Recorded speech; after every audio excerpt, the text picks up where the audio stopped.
Welcome to the Three Martini Lunch. Grab a stool next to Greg Columbus of Radio America and Jim Garrity of National Review. Three Martinis coming up.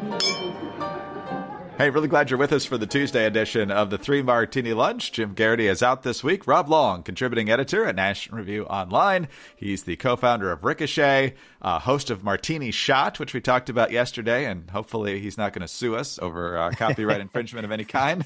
Also co-host of the Glop podcast. And Rob, good, bad martinis, as well as a crazy for conservatives today. And sometimes good martinis are born out of bad martinis. I like to say that 2020 was the year that the left took the mask off and told us exactly who they were on a number of different issues, from how they approached history and tearing down statues to racial issues in some dimensions, and certainly as it related to teachers' unions and schools. And I remember when LA Unified basically said they weren't going back to the classroom until we had Medicare for all, which seemed like a bit of a stretch, and maybe that's still what they're holding out for. Who knows? But the good news out of this is that some states, more rational states anyway, have decided to shore up and strengthen school choice options for parents, since the unions seem absolutely bent on making sure that it takes as long as possible to get back into the classroom. And the Wall Street Journal editorial page is talking about this today.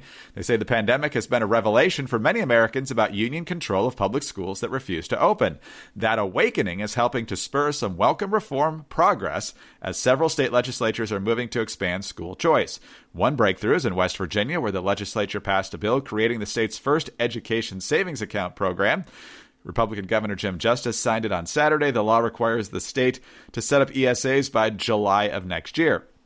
The funds would be available first to students currently enrolled in public school or about to enter kindergarten, with no cap on the number who can qualify. In 2026, private and homeschoolers could be eligible if program participation is less than 5% of statewide public enrollment.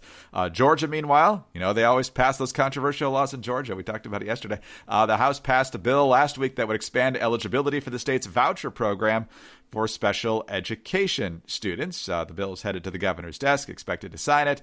And in South Dakota this month, Republican Governor Kristi Noem, who doesn't always sign bills, as we find out, signed a bill that expands eligibility for the state's tax credit scholarship program to students already enrolled in private schools. So other states getting on board as well, Rob. I think parents who are paying attention, which is a lot more than there were a year ago, are seeing the frustrations of getting a normal education for their kids. They want to get back to some sort of normalcy, and to have more options to do that in a less crazy environment is a good thing. Good job to these states.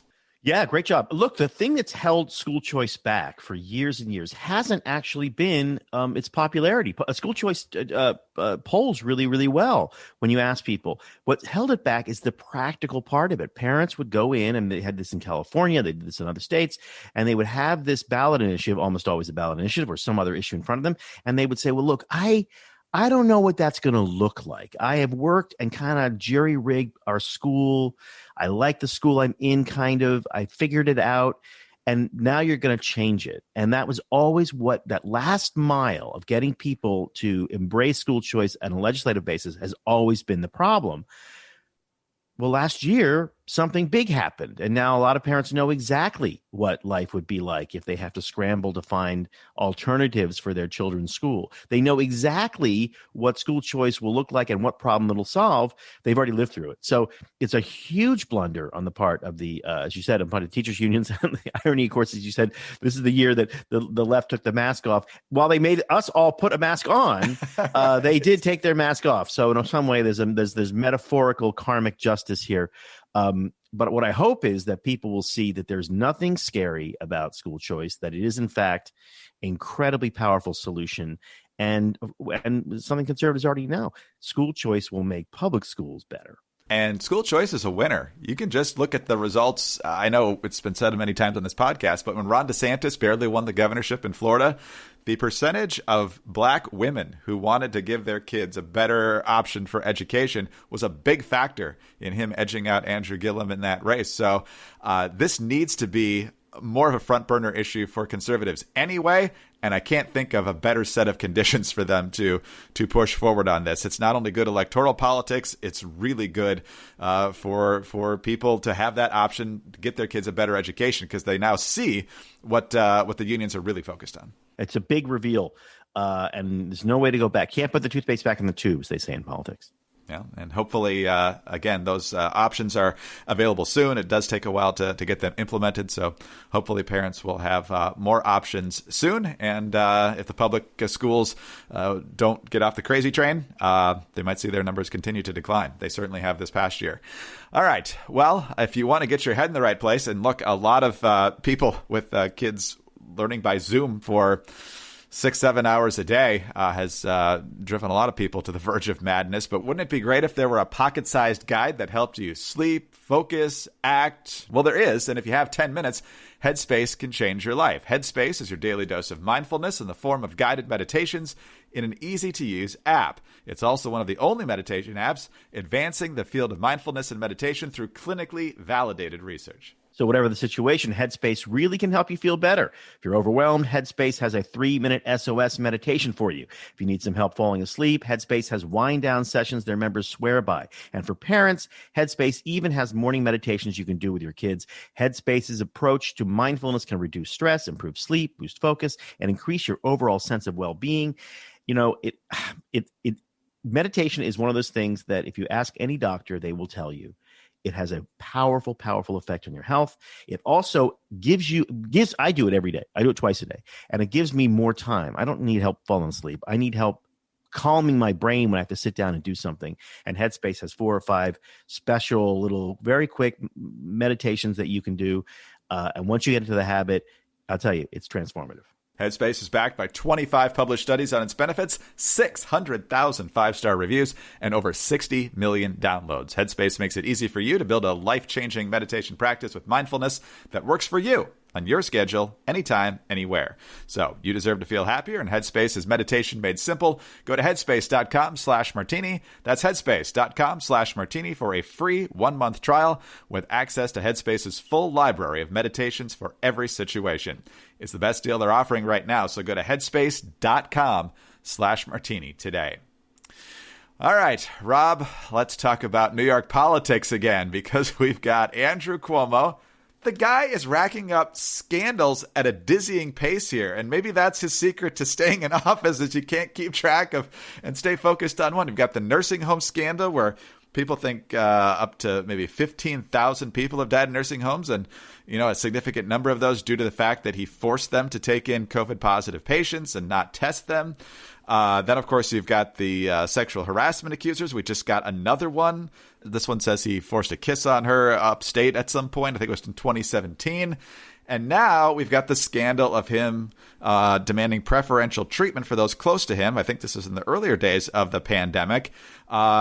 Quicker access to tests, quicker results from tests, and so forth. Washington Post on this story, which I think in and of itself is significant that they're beating this drum. But they say Governor Cuomo's relatives and other well-connected New Yorkers were among those given preferential treatment at state coronavirus testing centers. State troopers were on standby to rush their samples to a lab to be expedited, and those with priority status got results within hours or a day compared to a wait of up to a week that other New Yorkers faced at the time. 7 individuals with firsthand knowledge of testing practices said that some people with access to power were able to largely bypass the overburdened resources available to the general public when the pandemic first gripped New York last year. But people familiar with the efforts said they were told to treat individuals differently because of their connections to the governor. And so they assembled a system that gave special treatment described by staff as priorities, specials, inner circle, or critical. So, Rob, I mean, the list of negative qualities to this guy is just growing exponentially. What do you make of it, and will it make a difference here? 2 things are amazing. One is just the absolute cascade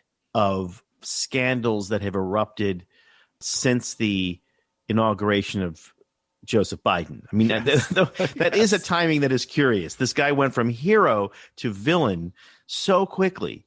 If you look at the 2 most powerful Democratic governors in the country, both of whom by definition have presidential ambition, both of whom actually specifically have presidential ambition, Gavin Newsom in California, Cuomo in New York, they are both pretty much toast at this point. It's hard not to see the guiding hand of Kamala Harris. I mean, I'm sure it isn't, but boy, she's having a good week. I think Cuomo's problem is that there's so many scandals now that you can choose what it is that you hate him for. You can hate him if you're exercised by sexual harassment. You can hate him if you have a grandparent or an older relative in a assisted living in New York State, and you can hate him for lying about it. I mean, ultimately, the mistakes he made at the beginning of the pandemic, you could make the argument that nobody knew anything. But he didn't have to lie about it, which is what he did. The most interesting thing is the press is now trying to furiously kill him because they propped him up for so long. And that is kind of how the press works, especially in New York State. The second issue here for New Yorkers is that this guy is now going to be doing everything he can to win us back. So the young people are probably, there are going to be marijuana laws that are going to be repealed. 30 and older on next Tuesday in New York State is eligible for the vaccine. So the vaccine, you're eligible if you're 30 or older starting Tuesday. So he's gonna be handing out favors as much as he can to win back his dwindling support. And look, these are New Yorkers. They'll line up for goodies. So I would say, for you're a New Yorker and you've got a pet issue, look for help from the governor within the next week. I want to get your reaction to a thought that Jim Garrity has had on this, Rob, and that is that this is essentially the Northam effect, where everyone is horrified by what he's done. Pick your scandal or combine the scandals. You must resign. And he says, no, not going to do it. And basically everyone's like, okay, then I guess we're going to move on. And unlike Northam, he doesn't have a lieutenant governor who's also mired in scandal. That's kind of how Northam survived the whole Klansman/blackface scandal. Kathy Hochul, of course, is, I'm sure, a dyed-in-the-wool lib. But Cuomo's essentially saying, nope, not going to do it. And so far, the polls I've seen show that there's not a public ready to push him out, regardless of how many scandals this guy racks up. No, the scandals themselves aren't. I don't think that he was ever in any danger of being forced to resign. The governor of New York State is actually pretty powerful and has a lot of levers to pull. More, I think, than the governor of Virginia, although I'm not entirely certain of that. But there's a huge apparatus for the governor in New York State, the Empire State, to buy favor and to have friends. And this guy has been in politics his entire life. He's been a governor. This is his third term. So he's been around a lot. He's got a lot of support where it counts. I don't think, and he's pugnacious, and the guy fights back. So I don't think there was ever really any actual possibility he would resign. He's going to fight it out, but he's going to fight it out by doing what politicians do. He's going to be giving stuff away. New York State will open up really quickly. All of the restaurants that have lost money, they'll suddenly find there's money. Someone told me 2 days ago that there are people trying to build this, actually a very cool idea, what they call the Plus Pool, which is a big swimming pool that kind of floats in the East River, and it filters and purifies the water as it flows into the pool. And so the pool is filled with clean water, and then it sort of floats out, and it's an expensive thing, and it's an experimental thing. And up until 48 hours ago, the governor was like, "I'm too busy to even think about this." This is a complete rumor, but from what I hear, he's not too busy to think about this now.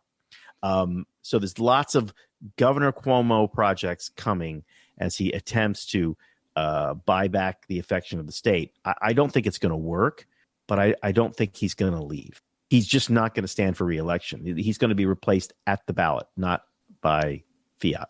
I think that's right. The reason I laughed when he first mentioned the pool is I was envisioning this party barge going down the East River.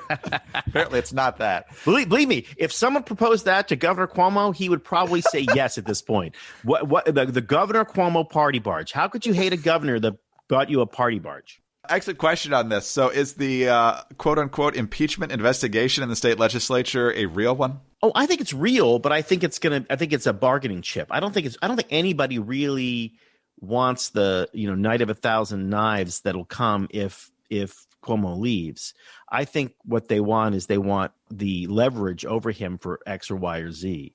The New York State legislature is sort of like a million billion Joe Mansions. They have a lot of power, a lot of leverage in one vote, and they're going to use it. I mean, it's going to be, we're going to look at a ballooning state budget and a ballooning boondoggle state budget and a huge amount of pork. And that's what you do when you're a politician in trouble. So you're stuck with this guy for almost 2 more years, New York. At least that seems to be the likely scenario. There's worse. We still have de Blasio. It's like, there's no point in getting rid of Cuomo. Yeah, but he's gone in less than a year. Oh, God, I'm not going to last. That's the one.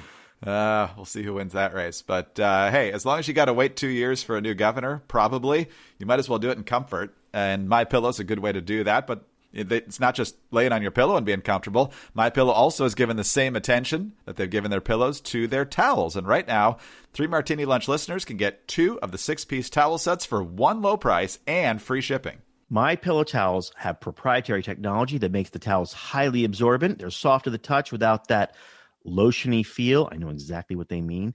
10-year warranty and a 60-day money-back guarantee. They're washable, dryable. There's 7 colors to choose from. And a single 6-piece set includes 2 bath towels, big towels, 30 inches by 56, 2-pack hand towels, 16 inches by 30, and then 2-pack washcloths, 13 by 13. Using them right now, fantastic products. So go to MyPillow.com to learn more and to order. Right now, again, 3 Martini Lunch listeners, all 6-piece towel sets are buy 2 for one low price and free shipping.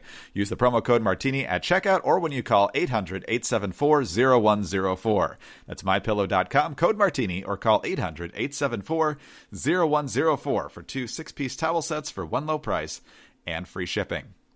Well, Rob, you did an excellent job of foreshadowing the crazy Martini because you mentioned Gavin Newsom and his troubles out in California. This story is not specifically related to him. This is more related to local politics. But, of course, Newsom is facing a recall. Most likely, they're still going over the signatures. And unless they get really weird about what qualifies as a legitimate signature, we're going to get another California recall election. And if the political culture wasn't crazy enough, those who remember 2003 know that California recalls are a special crazy. So hopefully we can see that again. But Marin County, California, that's San Francisco. Not exactly a place that's politically diverse, shall we say. The left runs everything there. The elected officials there, according to Hot Air, have instituted a pilot program offering a universal basic income in the form of a monthly stipend to a limited number of participants. That's not unique, since other things like that have happened, but other parts of it are unique. And then they quote from Liberty Unyielding, where it says, in California, local governments are administering welfare programs that exclude whites and men.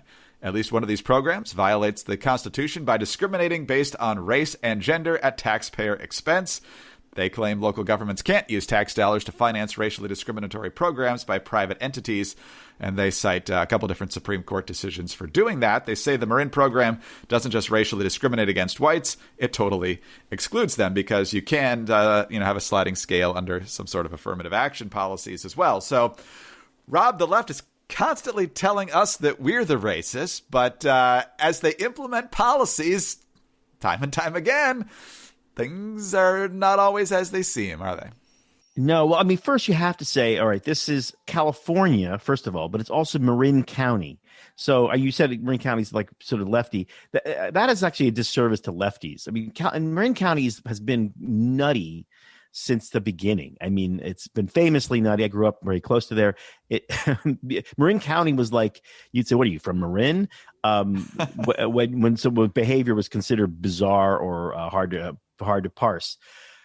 The weird thing about this is that the world and the country actually seem to be getting, as usual, the people themselves seem to be getting over all this stuff. Like there are more multiracial families, more multiracial couples, more multiracial children.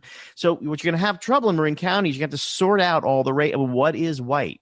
Is white 30% white? Is white my grandfather's white? What is white? What is not white?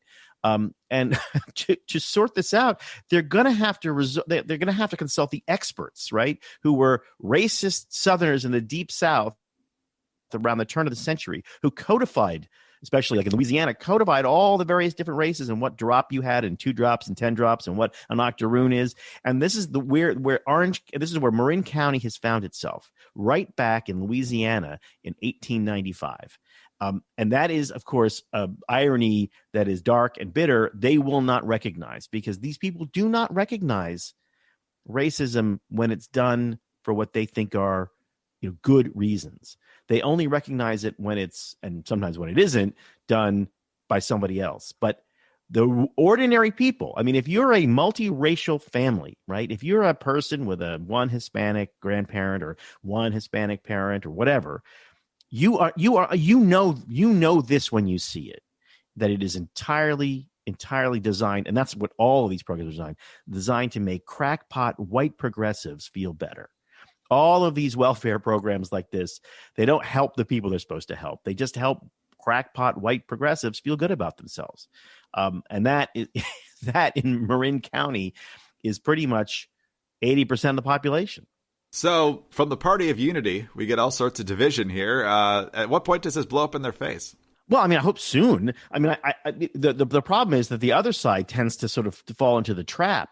I think soon it will, because it's obviated by your eyes and ears. You see a different country than the country they're describing. You see different families than the families they're describing. And there are a lot of white people who don't feel like they're very privileged and they're not very rich. And there are a lot of African Americans who feel like they don't have a particular beef. And there are a lot of multiracial families who don't understand why white progressives are insisting on categorizing them. So partly you want to never get involved when your opponents are in the middle of killing themselves. But for the other side, you need to set a welcome table here. It can't just be adversarial politics. It has to be sort of well, if you think this is crazy, you should come to our side because we think it's crazy too. Usually when you can paint your opponent as an insane person, you can win an election.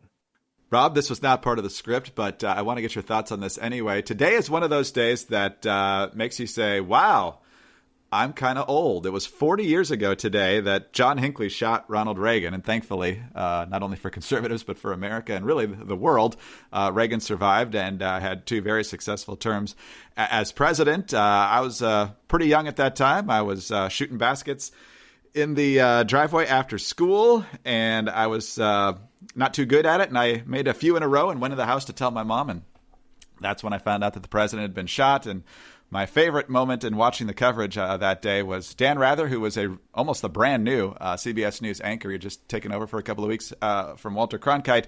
They had replayed the footage of Reagan walking out of the Washington Hilton Hotel 1,000 times, and I think he ran out of analysis. And so he basically said, you can see here when the bullet strikes the president that the smile leaves his face, which is usually what happens when the bullet strikes you. But Rob, what do you remember from that day?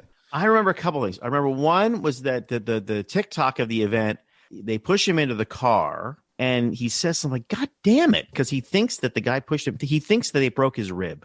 He didn't know he'd been shot yet. And then as he's being wheeled into surgery, he says to the doctors, I hope you're all Republicans. Right.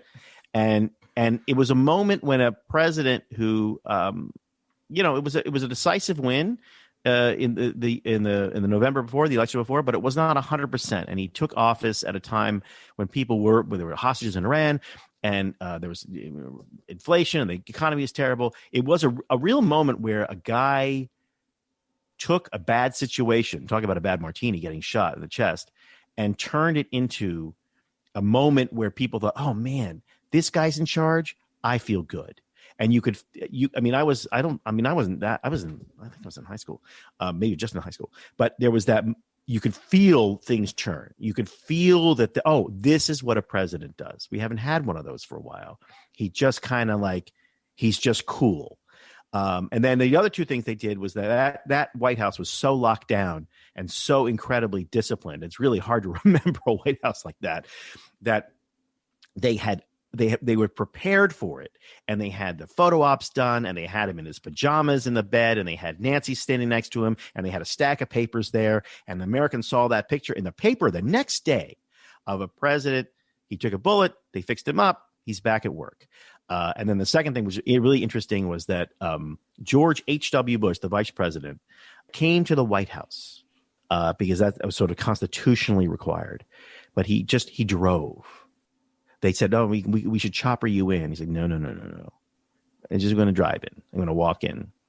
And he did. And that made a big impact on Reagan and Reagan's team because it showed that Bush was not a showboat, while at the same time, a sweaty and nervous Secretary of State Alexander Haig grabbed the presidential podium and said, I am in charge here in the White House. And that was the end, I think, pretty much the end of his political career. It's the beginning of the end, yeah. Beginning of the end, yeah.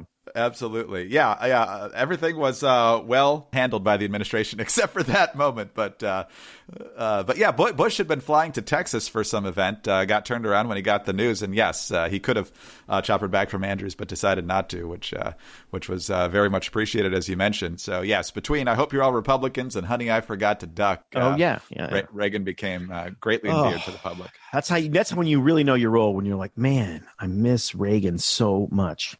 Hard to believe it's been 40 years since that and 32 years since he left office. Just amazing. But Rob, so thankful that he survived that day, and we actually had some good news today as well. So talk to you tomorrow. Just talk to you tomorrow. You got it. Rob Long, contributing editor, National Review Online, co-founder of Ricochet, host of Martini Shot, co-host of the Glop podcast. Busy guy. In for Jim Garrity, I'm Greg Columbus, Radio America. Thanks for being with us. Subscribe to the 3 Martini Lunch podcast. Grateful for those 5-star ratings and your kind reviews. Get us on the home devices. All you have to say is play 3 Martini Lunch podcast, and find all of us on Twitter. You can go to @JimGarrity, @RCBL for Rob, or me, @Dateline_DC. Have a great Tuesday, and please join us on Wednesday for the next 3 Martini Lunch. Why do the Democrats want open borders even though it damages national security and the people who are crossing the southern border are brutalized by the drug cartels? I'm Sarah Carter. On the latest edition of the Sarah Carter Show, we discuss this and how Dr. Fauci continues to move the COVID goalposts with North Carolina Congressman and Dr. Greg Murphy. We'll also highlight the huge threat to your personal liberty through vaccine passports and how our children are now in the COVID police crosshairs. Subscribe at Apple, Spotify, or wherever you get your podcasts.